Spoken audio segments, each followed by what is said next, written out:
जय हिंद दोस्तों, स्वागत है आपका अपने YouTube channel multimedia education point पे। जैसा कि दोस्तों आप लोगों को पता है कि डीडीयू पे एग्ज़ाम हो रहा है। तो डीडीयू पे जो एग्ज़ाम होगा इकोनॉमिक्स का, उस इकोनॉमिक्स के संबंध में मैं कुछ मोस्ट इंपॉर्टेंट क्वेश्चन लेके आया हूँ। जो इकोनॉमिक्स 201 हमारा एग्ज़ाम होगा, कोर्स कोड इको 201 के संबंध में मैं कुछ मोस्ट इंपॉर्टेंट क्वेश्चन लेकर आया हूँ, जो इंड टर्म को देखते हुए बहुत ही महत्वपूर्ण है। तो आइए दोस्तों, आप लोगों का ज़्यादा समय व्यतीत न करते हुए सीधे हम अपने टॉपिक पर आते हैं। तो दोस्तों आज का हमारा जो पहला क्वेश्चन है दोस्तों, पहला क्वेश्चन है कौटिल्य को निम्न में से किस नाम से जाना जाता है। तो आप लोग जानते हैं दोस्तों, कौटिल्य को निम्न में किस नाम से जाना जाता है। तो पहला है दोस्तों विष्णुगुप्त और चाणक्य, अर्थात जो कौटिल्य थे विष्णुगुप्त और चाणक्य दोनों के नाम से जाने जाते थे। अतः हमारा ऑप्शन नंबर सी सत्य होगा, ए व बी, अर्थात कौटिल्य को विष्णुगुप्त और चाणक्य दोनों के नाम से जाना जाता था। ठीक है दोस्तों, आगे हम देखेंगे इसी क्रम में दोस्तों, अर्थशास्त्र का रचयिता निम्नलिखित में से कौन था। तो अर्थशास्त्र का रचयिता निम्नलिखित में से कौन था दोस्तों, आप लोगों को पता होगा कौटिल्य थे। कौन थे? कौटिल्य अर्थशास्त्र के रचयिता थे। ठीक है दोस्तों, इसी क्रम में अगला हमारा क्वेश्चन है कि निम्नलिखित में से किस व्यवसाय को कौटिल्य ने सर्वाधिक महत्व प्रदान किया था। हमारा क्वेश्चन कह रहा है दोस्तों कि निम्नलिखित में से जो कौटिल्य थे सर्वाधिक महत्व किसको देते थे, अर्थात सर्वोपरि सबसे ऊपर किसको मानते थे। तो वह जो सबसे ऊपर व्यवसाय में सबसे ऊपर मांगते थे तो वो थे कृषि था। क्या था? कृषि। कृषि को ही वह सर्वोपरि मानते थे, अर्थात व्यवसाय में कौटिल्य सर्वाधिक महत्व उसी को देते थे, कृषि को। ठीक है दोस्तों, याद रखिएगा। इसी क्रम में हमारा अगला क्वेश्चन है दोस्तों, कौटिल्य के अनुसार, उनके अनुसार श्रमिकों की मजदूरी देना चाहिए। अर्थात जो कौटिल्य थे उनके अनुसार जो मजदूर होते हैं उनको मजदूरी कैसे देना चाहिए, अर्थात श्रमिक जो होते हैं जो मजदूरी करते हैं उनको कैसे देना चाहिए। तो जीवन निर्वाह के स्तर पर। इसका मतलब यह है कि दोस्तों कि कोई अगर श्रमिक जो है उसका जीवन निर्वाह जितने में हो सकता है उसको उतना वेतन अर्थात मजदूरी देनी चाहिए, ऐसा कौटिल्य जी बताते हैं। उनके अनुसार जो बताया गया है, जीवन निर्वाह के स्तर के अनुरूप ही एक श्रमिक को उसकी उसकी मजदूरी देनी चाहिए। ठीक है दोस्तों, इसी क्रम में हमारा अगला क्वेश्चन है दोस्तों, कौटिल्य के समय सार्वजनिक व्यय की मंदें थी। तो कौटिल्य के समय सार्वजनिक व्यय की मंदें थी, वो क्या थी दोस्तों? प्रतिरक्षा व्यय, ठीक है, सरकारी भंडारों की सुरक्षा, प्रशासनिक व्यय, अर्थात ये सभी क्या थी? मंदें थी। तो हमारा डी ऑप्शन सही हो जाएगा, इनमें से सभी। ठीक है दोस्तों, आगे हम देखेंगे वैल्यूअर। वैल्यूअर के अनुसार संपन्न समाज के निर्माण के लिए आवश्यक है, अर्थात जो वैल्यूअर थे उनके अनुसार संपन्न समाज के निर्माण के लिए आवश्यक क्या क्या है। तो वो चीज़ें क्या क्या होती हैं? पहला है दोस्तों आर्थिक संसाधन सृजन, ठीक है, आर्थिक के लिए जो संसाधन सृजन करना चाहिए। दूसरा है आध्यात्मिक नेतृत्व, ठीक है, और तीसरा है नैतिक नियमों का अनुपालन। ठीक है, ये तीनों चीज़ें क्या है? ये सभी हमारा ऑप्शन नंबर डी सही हो जाएगा, क्योंकि जो संपन्न समाज के निर्माण के लिए ये तीनों चीज़ें आवश्यक होती हैं, इसलिए हमारा option number D will be the correct answer होगा। तो हमारा इनमें से सभी क्या होंगे? आवश्यक है। ठीक है दोस्तों, आगे हम देखेंगे इसी क्रम में वैल्यूअर समर्थक थे, अर्थात वह किस चीज़ का समर्थक थे? तो वह थे संतुलित व्यय नीति के समर्थक थे। किसके समर्थक थे दोस्तों? संतुलित व्यय नीति के समर्थक थे। कौन थे? वैल्यूअर थे। ठीक है दोस्तों, याद रखिएगा। आगे हम देखते हैं दोस्तों इसी क्रम में, वैल्यूअर के आर्थिक विचारों के संदर्भ में निम्नलिखित में से कौन सा कथन सत्य है। अर्थात इसमें यह कह रहा है कि जो वैल्यूअर के आर्थिक विचार दिए गए हैं नीचे, उनमें से कौन सा कथन सत्य है आपको बताना है। तो इनमें से जितने सारे कथन दिए गए हैं सारे सत्य हैं। जैसे पहला उन्होंने दिया था, गरीब सभी सामाजिक बुराइयों का कारण है। अच्छा, गरीबी जो है वो सभी सामाजिक बुराइयों का क्या है? कारण है। संपन्न समाज के निर्माण हेतु आर्थिक संसाधनों का सृजन आवश्यक है, ऐसा वैल्यूअर ने अपने संदर्भ में लिखा था। तो संपन्न समाज के निर्माण हेतु आर्थिक संसाधनों का सृजन आवश्यक है। तीसरा है लोगों को अपने संसाधनों के अनुरूप व्यय करना चाहिए। ठीक है, लोग जो है वो अपने संसाधन के अनुसार ही व्यय करना चाहिए, अर्थात संसाधन के अनुरूप ही व्यय करना चाहिए, ऐसा वैल्यूअर ने अपने आर्थिक विचारों में बताया था। तो ये सभी हमारे क्या हो जाएंगे दोस्तों? सही हो जाएंगे। तो ऑप्शन नंबर डी हमारा करेक्ट आंसर होगा। और वैल्यूअर के आर्थिक विचारों के संबंध में हमारे यह तीनों संदर्भ निम्नलिखित सत्य हैं, इसलिए उपयुक्त सभी हमारे क्या हैं? सत्य ऑप्शन होगा। ठीक है दोस्तों, आगे हम इसी क्रम में देखेंगे कि वैल्यूअर के अनुसार कर के अतिरिक्त राज्य में राजस्व का स्रोत है।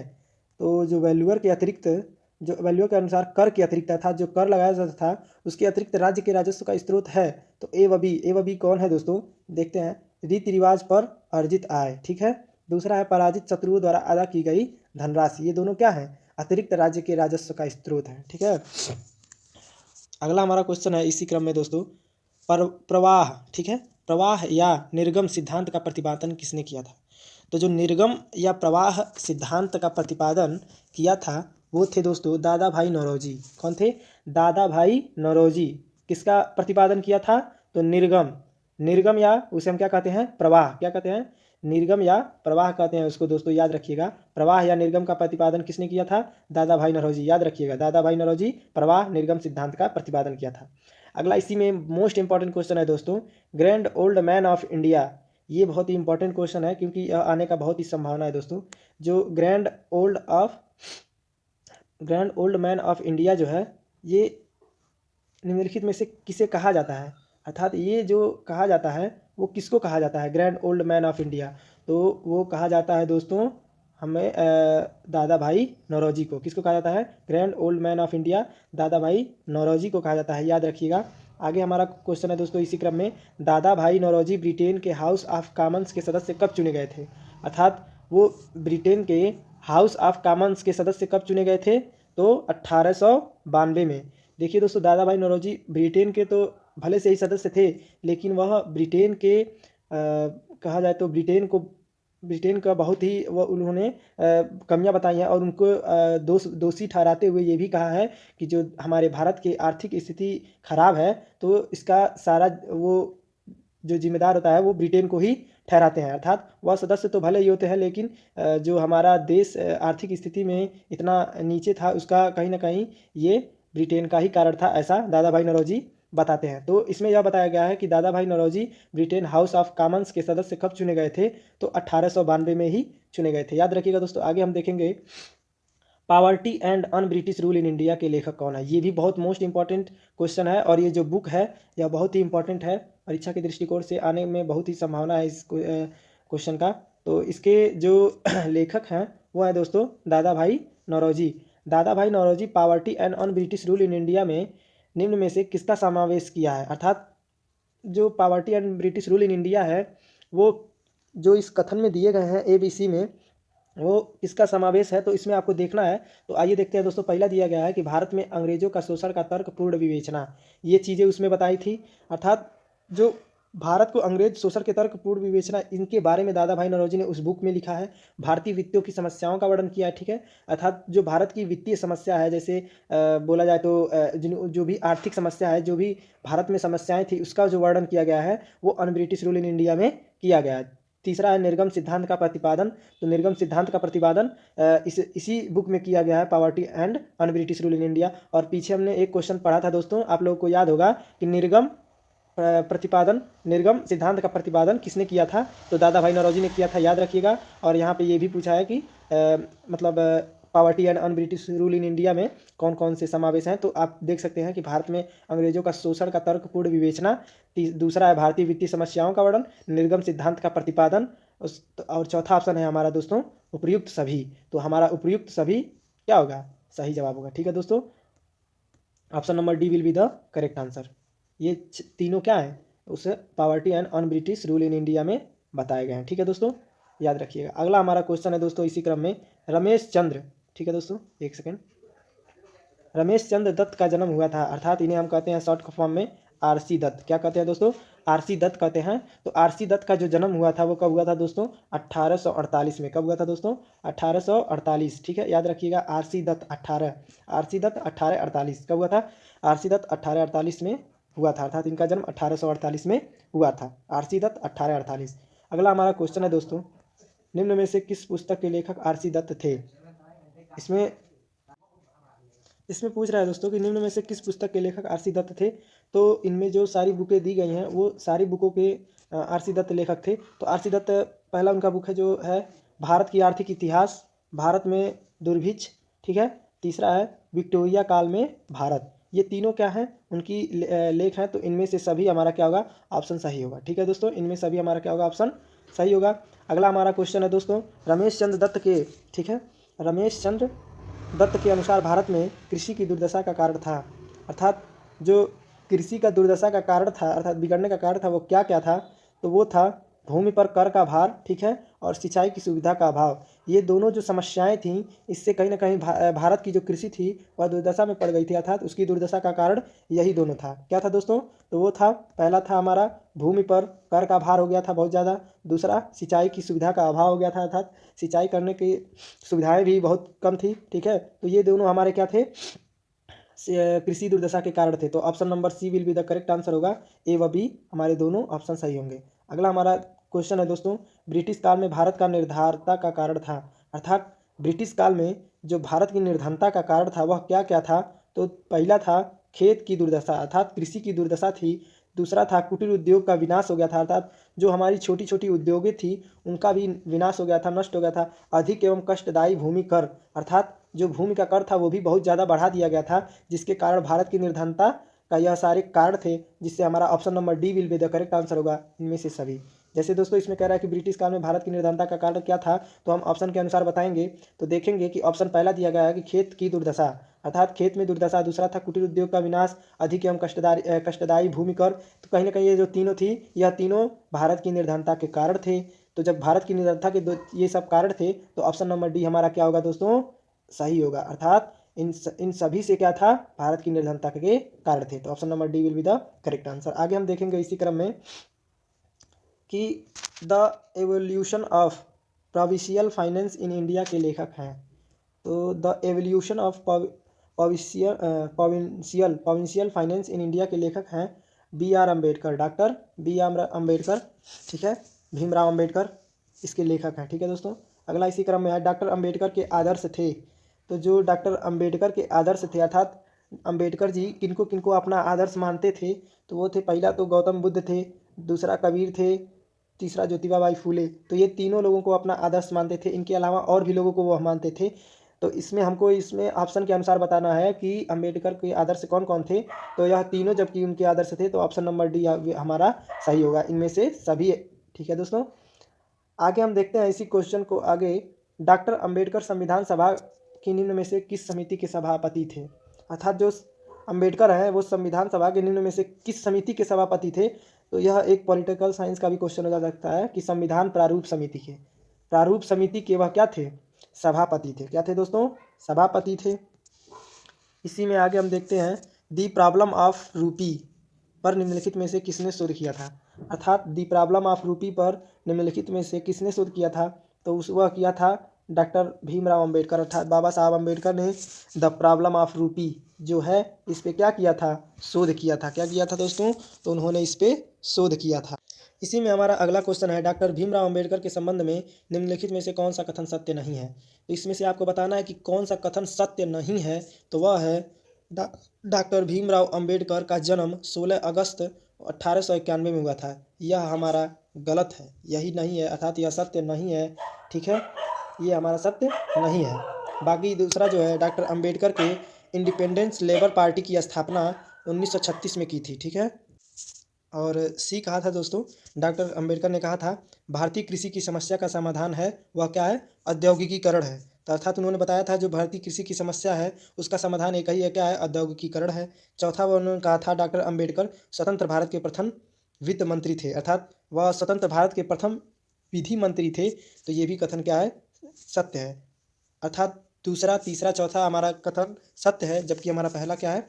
गलत है। तो वही सत्य नहीं है, ठीक है दोस्तों। अगला हम इसी क्रम में देखेंगे, गौतम बुद्ध महासभा की स्थापना निम्नलिखित में से किसने की थी? तो जो गौतम बुद्ध के महासभा की स्थापना की थी तो वह डॉक्टर भीमराव अम्बेडकर ने की थी। किसने की थी दोस्तों? डॉक्टर भीमराव अम्बेडकर ने भारतीय बुद्ध सभा की स्थापना निम्नलिखित में से किसने की थी? तो डॉक्टर भीमराव अम्बेडकर ने की थी, ठीक है दोस्तों।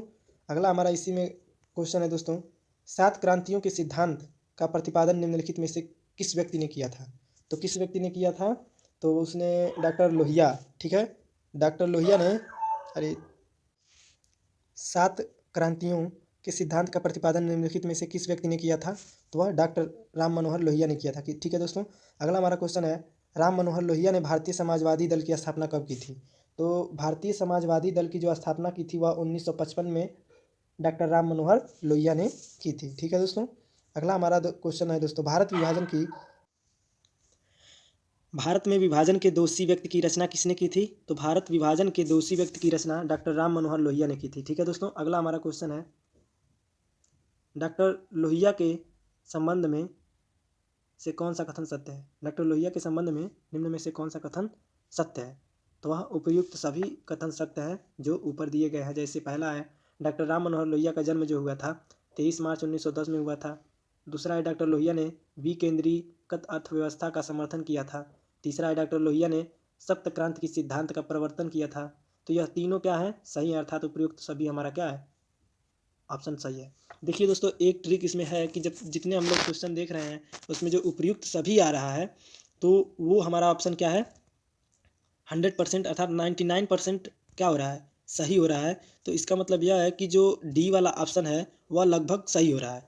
तो अगर डी में उपर्युक्त सभी है, अगर आपको पढ़ने में यह लगता है कि मतलब क्वेश्चन ना समझ में आए, अगर उपर्युक्त सभी उसमें ऑप्शन में रहता है तो आप निश्चिंत होकर के ऑप्शन नंबर डी पर क्लिक कर सकते हैं, अर्थात उसको टिक कर सकते हैं और वह सही होने के चांसेस बहुत अधिक हो सकते हैं। जैसे पहले आप क्वेश्चन को पूरा पढ़िएगा, लेकिन अगर आपको नहीं सही पता चलता है, अगर आप उपर्युक्त सभी उसमें ऑप्शन दिया होता है तो आप निश्चिंत होकर के उपर्युक्त सभी पर टिक कर दीजिएगा, आपका क्वेश्चन सही होगा। क्योंकि 99% उपयुक्त सभी वाले क्वेश्चन क्या हैं? सत्य हैं। तो इससे यह देखा जा सकता है कि जो जिस क्वेश्चन में उपयुक्त सभी आ रहा है वह 99% है कि वह क्वेश्चन सही होगा। तो आप डी वाला निश्चिंत होकर के टिक कर सकते हैं। ठीक है दोस्तों, अगला हम देख सकते हैं, समाजवाद गरीब के समान वितरण का नाम नहीं बल्कि समृद्ध के अधिकाधिक वितरण का नाम है। यह कथन निम्नलिखित में से किसका है? तो जो समाजवाद गरीबी के समान वितरण का नाम नहीं, अर्थात जो गरीबी के समान समाजवाद का वितरण का नाम नहीं है बल्कि समृद्ध अधिकाधिक वितरण का नाम है। ठीक है, इसमें यह बताया गया है कि जो समाजवाद है गरीबी के समान वितरण का नाम नहीं है बल्कि समृद्ध के अधिकाधिक वितरण का नाम है। यह बात किसने कहा था? तो राम मनोहर लोहिया ने कहा था। किसने कहा था? राम मनोहर लोहिया ने। अगला हमारा क्वेश्चन है दोस्तों, उन्यासवाद के सिद्धांत। ठीक है, उन्यासवाद का सिद्धांत को किस भारतीय विचारक ने दिया था? तो महात्मा गांधी जी ने दिया था। किसने दिया था? महात्मा गांधी जी ने थ्योरी ऑफ क्या दिया था? ट्रस्टशिप। ठीक है दोस्तों, उन्यासवाद का सॉरी दोस्तों न्यासवाद का सिद्धांत। ठीक है, क्या है? न्यासवाद का सिद्धांत किसने दिया था? तो महात्मा गांधी जी ने दिया था। अगला हमारा क्वेश्चन है, गांधी जी ने अर्थशास्त्र के संबंध को किसके साथ स्थापित किया है? तो गांधी जी ने अर्थशास्त्र के संबंध में किसको स्थापित किया है? तो नैतिकता को स्थापित किया है। ठीक है दोस्तों, अगला हमारा क्वेश्चन है इसी संबंध में, गांधी जी ने आवश्यकताओं के संबंध में क्या कहा? अर्थात उन्होंने आवश्यकताओं को लेकर क्या बातें कही हैं यह बताया गया है, आपको बताना है इसमें। तो उन्होंने बताया था कि आवश्यकताओं को कम से कम करना चाहिए। ठीक है, उन्होंने यही बताया था कि जो आवश्यकताएं हैं उनको हमको बहुत कम करना चाहिए, जिससे हम क्या करेंगे, जिससे हमें अगर हमारी आवश्यकताएं कम होंगी तो हम उसी में ही क्या होंगे, ज़्यादा संतुष्ट होंगे, ज़्यादा सेटिस्फाई करेंगे। तो वही उन्होंने बताया है कि जो आवश्यकताएं हैं उनको कम करना चाहिए। जैसा कि अब और भी ऑप्शन जो है हम लोग देखते हैं, आवश्यकताओं को पूर्णतः समाप्त करें, अर्थात यह गलत है, क्योंकि अगर हम आवश्यकता को पूर्णतः समाप्त कर देंगे तो अर्थशास्त्र का कुछ मतलब रह ही नहीं जाएगा। ठीक है, तो उन्होंने कहा है कि आवश्यकताओं को कम से कम करना चाहिए। दूसरा दिया है कि आवश्यकता विहीन समाज की रचना की, ये भी बात गलत है, क्योंकि आवश्यकता विहीन समाज की रचना हम कर ही नहीं सकते। ठीक है दोस्तों, चौथा हमारा है आवश्यकताओं को बढ़ाने के साथ साथ साधनों को बढ़ाना। ठीक है, तो आवश्यकता के साथ साथ साधनों को बढ़ाने के लिए भी हमें क्या चाहिए? मनी चाहिए, अर्थात मुद्रा चाहिए। तो उसके लिए हमें क्या करना पड़ेगा? मुद्राओं की आवश्यकता होगी। तो इसलिए उन्होंने यह बात बताई थी कि आवश्यकताओं को कम से कम करना चाहिए, अर्थात उतनी ही आवश्यकताएं करनी चाहिए जितने हमें आवश्यक हो, आवश्यकताओं से ज़्यादा नहीं करना चाहिए, अर्थात जितना कम हो सके हमें करना चाहिए। ठीक है, अगला हमारा क्वेश्चन है दोस्तों, एकात्म मानववाद के प्रेरणा थे। तो एकात्म मानववाद के प्रेरणा कौन थे? तो पंडित दीनदयाल जी थे। क्या थे? पंडित दीनदयाल जी क्या थे? एकात्म मानववाद के प्रेरणा थे। दूसरा है, आर्थिक विकास का अर्थ केवल भौतिक ही नहीं वरन मन बुद्धि एवं आत्मा का विकास है। यह कथन किसका है? अर्थात उन्होंने पंडित दीनदयाल उपाध्याय जी ने बताया था कि जो आर्थिक विकास का अर्थ है वह केवल भौतिक ही नहीं वरन मन बुद्धि एवं आत्मा का विकास है। ठीक है, ऐसा दीनदयाल उपाध्याय जी ने बताया था। और इसी में हमारा अगला क्वेश्चन है, निम्नलिखित में से कौन से विचारक दीनदयाल उपाध्याय का है? अर्थात आपको बताना है कि जो निम्नलिखित में से कौन विचार दिए गए हैं वह कौन सा पंडित दीनदयाल उपाध्याय जी का है? तो वह सभी हमारे क्या है? पंडित दीनदयाल उपाध्याय के विचार है। जैसे पहला है एकात्म मानववाद, दूसरा है भारत में अर्थनीति निर्धारण के 5 सोपान हैं, तीसरा है भारत में औद्योगिकरण से पहले कृषि का विकास होना चाहिए, और चौथा है ये सभी, अर्थात डी हमारा सही ऑप्शन होगा। यह सभी हमारे क्या हैं? दीनदयाल उपाध्याय जी के विचार हैं। तो इसमें भी आप देख रहे हैं कि उपयुक्त सभी जो ऑप्शन में आया है तो यही क्या है? ऑप्शन सही है। तो आप उपयुक्त सभी पर टिक कर सकते हैं। ठीक है दोस्तों,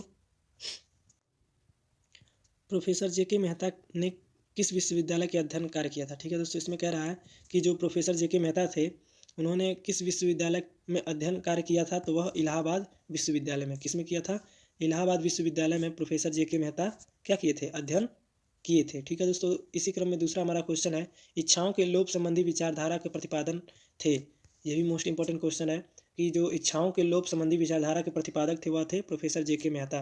कौन थे दोस्तों? प्रोफेसर जेके मेहता थे जो इच्छाओं के लोप संबंधी विचार अपने प्रतिपादित किए थे। अगला हमारा क्वेश्चन है, व्यक्ति को सुख का अनुभव तब प्राप्त होता है जब उसकी आवश्यकताएं शून्य हो जाती हैं, यह एक निम्नलिखित में से किसका है। अर्थात इसमें यह कहा गया है क्वेश्चन में कि जो व्यक्ति का सुख का अनुभव है तब प्राप्त होता है, अर्थात वह तब वो अपने आप को सुखी महसूस करता है जब उसकी आवश्यकताएं ही नहीं रहती हैं, अर्थात आवश्यकताएं उसका शून्य हो जाता है। तो यह बात किसने कहा था? तो ऐसी बातों को प्रोफेसर जेके मेहता ने कहा था। उन्होंने यह कहा था कि अगर कोई व्यक्ति है तो उसको सुख का अनुभव तभी होगा अगर उसकी आवश्यकताएं शून्य हो जाएं। तो ऐसी बात कौन कहते थे? तो प्रोफेसर जेके मेहता ने कही थी। अगला इसी में है हमारा कि अधिकतम सुख इच्छा रहित अवस्था में निहित है, यह विचार किसका है? अर्थात अधिकतम सुख इच्छा रहित अवस्था में निहित है, ये भी जेके मेहता ने कहा था।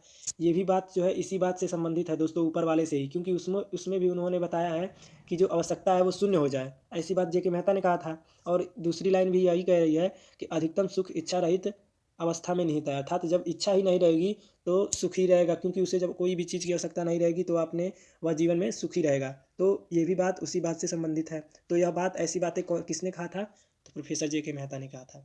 अगला हमारा क्वेश्चन है, प्रोफेसर मेहता के संबंध में निम्नलिखित में से कौन सा कथन सत्य नहीं है। तो कौन सा कथन सत्य नहीं है? तो यह हमारा तीसरा कथन सत्य नहीं है। क्या है? प्रोफेसर मेहता का जन्म गुजराती परिवार में हुआ था, यह कथन असत्य है। क्योंकि दोस्तों प्रोफेसर मेहता का जन्म जो हुआ था वो गुजरात परिवार में नहीं हुआ था। ठीक है, और बाकी सारे हमारे ऑप्शन सही हैं, क्योंकि प्रोफेसर मेहता आवश्यकता विहीनता का सिद्धांत का प्रतिपादक थे, ये भी सही है। ठीक है दोस्तों, दूसरा है प्रोफेसर मेहता इलाहाबाद विश्वविद्यालय के अर्थशास्त्र विषय के प्रोफेसर थे, ये भी सही है। और यहाँ पर क्या किया था उन्होंने? यहाँ पर उन्होंने पढ़ाई अपनी अध्ययन पूरी की थी तो इलाहाबाद विश्वविद्यालय में। ठीक है दोस्तों, तीसरा है कि प्रोफेसर गुजराती परिवार में हुआ था, तो यही क्या है? हमारा सत्य नहीं है। जबकि प्रोफेसर मेहता का मृत्यु 1980 में हुआ था। ठीक है दोस्तों, आगे हम देखेंगे इसी क्रम में, कौटिल्य का अर्थशास्त्र एक है। तो जो कौटिल्य का अर्थशास्त्र है वह एक क्या है?